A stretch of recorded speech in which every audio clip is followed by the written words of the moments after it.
పాకిస్తాన్ ప్రభుత్వం సైన్యం వేర్వేరవుతాయేమో తెలీదు కానీ ఉగ్రవాదం మాత్రం వేర్వేరు కాదు. పాకిస్తాన్ సైన్యం ప్రభుత్వం అందరికీ కావాల్సిన ఆత్మ బంధువులు ఉగ్రవాదులే.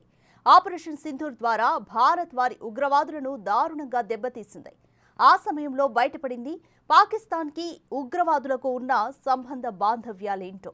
ఇప్పుడు తాజాగా మరోసారి కూడా ఇక్కడి రాజకీయాలకు ఉన్న అనుబంధమేంటో వెలుగులోకొచ్చింది. అదేంటో ఇప్పుడు చూద్దాం.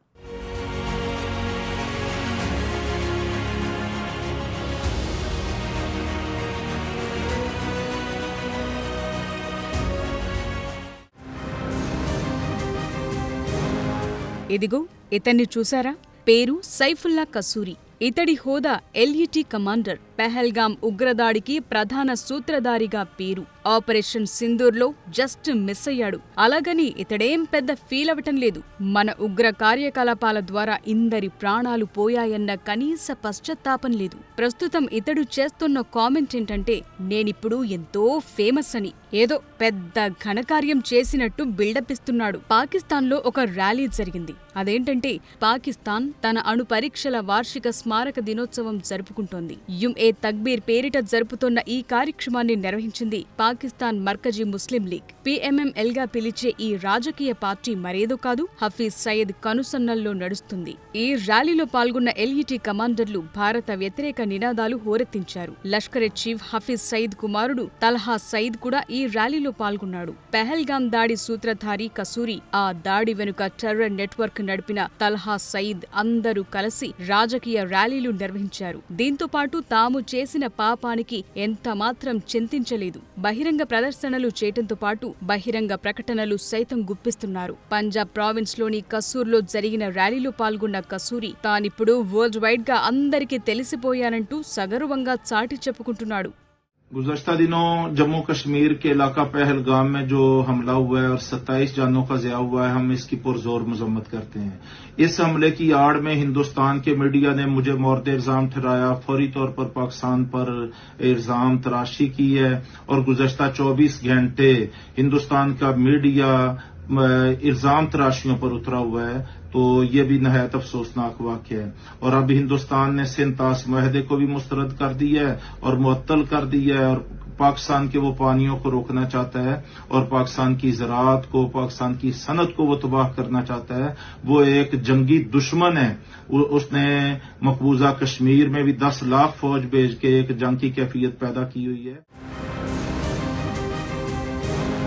కసూరి ఎలియాస్ ఖలీద్ అలహాబాద్లో ముదస్సిర్ షహీద్ పేరిట ఒక కేంద్రం, రోడ్డు, ఆసుపత్రి నిర్మించేలా ప్రకటించాడు. నిఘా వర్గాల ప్రకారం ఆపరేషన్ సింధూర్లో హతమైన హై ప్రొఫైల్ టెర్రరిస్టుల్లో ముదస్సిర్ అహ్మద్ ఒకడు. భారత మోస్ట్ వాంటెడ్ టెర్రరిస్ట్ జాబితాలో 32వ స్థానంలో ఉన్న తల్హా సయీద్ ఆవేశపూరిత ప్రసంగం చేశాడు. పాకిస్తాన్ సార్వత్రిక ఎన్నికల్లో లాహోర్లోని 122వ స్థానం నుంచి పార్లమెంటుకు కూడా పోటీ చేసి ఓడిపోయిన ఇతడు నిషేధిత లష్కరే రాజకీయ సంస్థగా చెప్పే PMMLతో తనకున్న అనుబంధాన్ని మరింత బహిర్గతం చేస్తున్నాడు. PMML సిద్ధాంతమల్లా ఒక్కటే, అది పూర్తి భారత వ్యతిరేక శైలి. దీంతో ఎమోషనల్ డ్రామా పండించి తద్వారా పాకిస్తాన్ ప్రజలను ఆకట్టుకోవటం, ఆపై పాకిస్తాన్ పార్లమెంటులోనూ అడుగుపెట్టాలని చూస్తోంది ఉగ్ర సంస్థ.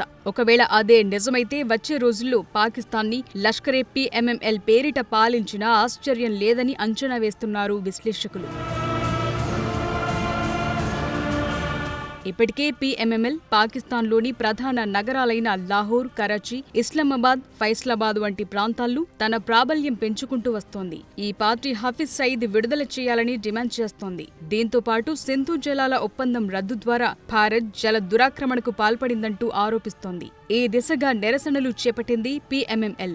మరి ఈ దుస్థితికి కారణం ఎవరు అంటే ప్రపంచం చూపు లష్కరే వైపు కనిపిస్తుంది. ఇప్పటికే భారత్ ఒప్పందం రద్దు కారణంగా కరాచీ ఇంటర్నేషనల్ ఎయిర్పోర్టులో నీళ్లు రావటం లేదంటూ ఆ దేశ నటి హీనా బయత్ సంచలన ఆరోపణలు చేశారు.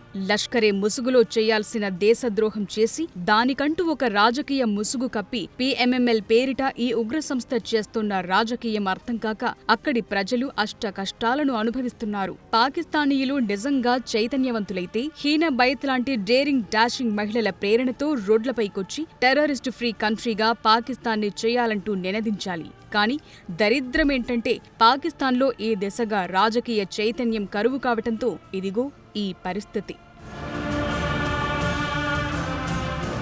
ఎవరి అంగబలం అర్ధబలం ఎక్కువైతే వారిదే రాజ్యం. ఇప్పటివరకు పాక్ ప్రజాప్రభుత్వాన్ని సైన్యం ఇదే రకమైన ధోరణిలో శాసిస్తూ వచ్చింది. ఇప్పుడు ఈ పాత్రను ఉగ్రవాదం చేపడుతోందా అంటే అదే నిజమని తెలుస్తోంది. పాకిస్తాన్ సైన్యానికన్నా మించిన సత్తా ఉగ్రవాద సంస్థలకున్నాయి. ఒక్క లష్కరేకే చిన్నపాటి సైన్యం, ఒక విశ్వవిద్యాలయంతో పాటు పొలిటికల్ పార్టీ సైతం ఉందంటే పరిస్థితి ఏంటో అర్థం చేసుకోవచ్చు. అంటే సైన్యానికి కూడా లేనంత గొప్ప పటుత్వం, సామర్థ్యం ఈ ఉగ్ర సంస్థల సొంతం.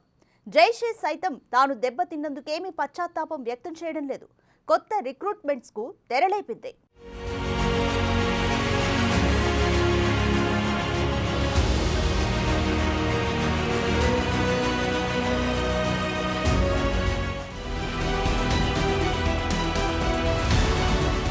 భారత దాడుల తరువాత వెనక్కు తగ్గుతాయనుకున్న పాక్ ఉగ్ర సంస్థలైన జైషే, లష్కరే మరింతగా రెచ్చిపోయే యత్నం చేస్తున్నాయి. చనిపోయిన ఉగ్రవాదులకు కప్పిన పాక్ జెండాలింకా మట్టిలో కలవకుండానే కొత్త ఉగ్ర ఎజెండా భుజానికెత్తుకునే వారి కోసం పాకులాడుతున్నాయి. ఇప్పటికీ తమ జిహాదీ నియామకాల కోసం ప్రచారం ముమ్మరం చేశాయి.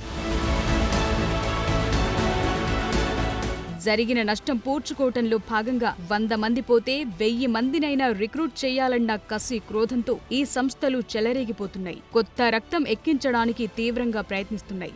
జైషే మొహమ్మద్ అధినేతకు IMF ద్వారా వచ్చే మొత్తంలో ఇప్పటికే 14 కోట్లు ప్రకటించింది పాకిస్తాన్. దీంతో ఈ సంస్థ చీఫ్ మసూద్ అజర్ తన బంధుమిత్రులు మరణించారన్న కనీస ఆవేదన కూడా లేకుండా తన కొత్త పాత్రకు సిద్ధమైపోయాడు. ఇప్పటికే ఉద్రేకపూరిత ప్రసంగాలకు రంగం సిద్ధం చేశాడు.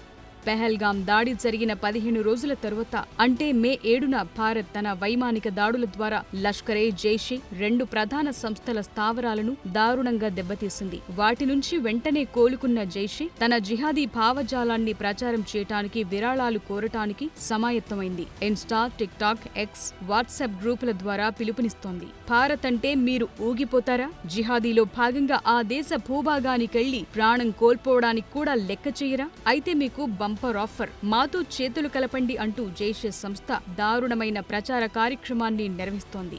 బ్లాగ్ స్పాట్లను కూడా వదలకుండా ఉవ్వెత్తున పాక్ యువతను ఆకర్షిస్తోంది. జేఎం డిజిటల్ నెట్వర్క్ అయిన మర్కజ్ సయ్యద్ తమీం తమ చీఫ్ మసూద్ అజర్ ఆవేశపూరిత ప్రసంగాలతో కనిపిస్తోంది. వీటిని విన్నవారెవరైనా సరే ఈ మాయలో పడిపోక తప్పదు అన్నట్టుగా జైషే కొత్త రక్తం ఆకర్షించేందుకు వలవిసిరింది. ఈ ఉగ్ర సంస్థ ప్రతినిధులు హతమైన ఉగ్రవాదులను అమరవీరులుగా కీర్తిస్తుంటారు. గ్రూప్లోని ఆడియో క్లిప్పుల ద్వారా పాక్ ప్రభుత్వ వ్యతిరేక సంభాషణలు కూడా ఉన్నాయి. భారత సైనిక చర్య తరువాత పాక్ కొన్ని మదర్సాలు, మసీదులను మూసివేయటాన్ని విమర్శిస్తున్న జైషే సభ్యులున్నారు. తమ దేశాలు విస్తృతంగా చేరుకోవటానికి జేఎం ఆన్లైన్ నెట్వర్క్ నిర్వాహకులు ఫేస్బుక్, ఇన్స్టా పోస్టులను, వాట్సాప్ గ్రూపుల్లో ఛానళ్ల లింక్లను పెడుతున్నారు. వాట్సాప్ ఎన్నేసి నియమ నిబంధనలు విధించుకుంటున్నా, ఫేస్బుక్, ఇన్స్టా మరెన్నేసి ఆంక్షలు విధించినా ఇవేవీ పాకిస్తాన్ ఉగ్రవాదుల జిహాదీ ప్రోగ్రామ్స్ ని కనీసం ఆపలేకపోతున్నాయి. యథేచ్ఛగా ఈ ఉగ్ర ప్రచారం సాగిపోతున్నట్టుగా కనిపిస్తోంది. భారత వ్యతిరేక నినాదాలివ్వటం మాత్రమే కాదు, ఘజ్వా ఏ హింద్ అంటూ పిలుపునిస్తున్నారు. దీనర్థం ఏంటంటే భారత్లో ఇస్లామిక్ పాలన అమలు చేయటానికి చేసే ప్రతిజ్ఞ అన్నమాట. ఈ ప్లాట్ఫామ్స్ కేవలం ద్వేషాన్ని వ్యాప్తి చేయటం మాత్రమే కాదు, వ్యూహాత్మకంగా డిజిటల్ ప్రేక్షకులను సైతం ఆకర్షిస్తున్నాయి. వారి మద్దతు సమీకరిస్తున్నాయి. పాక్ కశ్మీర్ యువత జిహాద్లో చేరాలంటూ పిలుపునిస్తున్నాయి. ఫేస్బుక్ లో ప్రచారమవుతున్న ఒక వాట్సాప్ ఛానల్ పాకిస్తాన్ యువత జైషే చీఫ్ మసూద్ అజర్ కి విధేయత చూపి భారత్ కి వ్యతిరేకంగా జిహాద్లో చేరాలన్న ప్రచారం నిర్వహిస్తోంది. ఈ గ్రూప్లో నియామకాల కోసం వాట్సాప్ నెంబర్, టెలిగ్రామ్ ఛానళ్ల ద్వారా సూచనలు అందుతున్నాయి. పాకిస్తానీయులంతా అజర్కు తమ మద్దతు ప్రకటించాలంటూ సోషల్ మీడియా ప్లాట్ఫామ్స్ లో విస్తృత ప్రచారం జరుగుతోంది. అంతేకాదు జైషే నాయకత్వానికి మీ వంతు సహాయంగా విరాళం ఇవ్వటం, సభ్యత్వం తీసుకోవటం, ఇంకా ఎన్ని రకాల సహకారం అందించొచ్చు ఈ ఛానళ్లు విస్తృతంగా ప్రచారం చేస్తున్నాయి. వచ్చే ఆగస్టులో బెహవల్పూర్లో జరగనున్న భారీ సమావేశానికి హాజరు కావాల్సిందిగా కోరుతూ జైషే బహిరంగ ప్రదేశాల్లో హోర్డింగ్లను సైతం ఏర్పాటు చేసింది. మే 7న భారత దాడుల్లో దెబ్బతిన్న వారి ఫోటోలు ఈ హోర్డింగుల్లో కనిపిస్తున్నాయి. మసీదు నిర్మాణానికి విరాళాలివ్వాలని, ఆగస్టు 25న జిహాదీ కవిత్వం వినటానికి రావాల్సిందిగా ఆహ్వానం పలుకుతున్నాయి.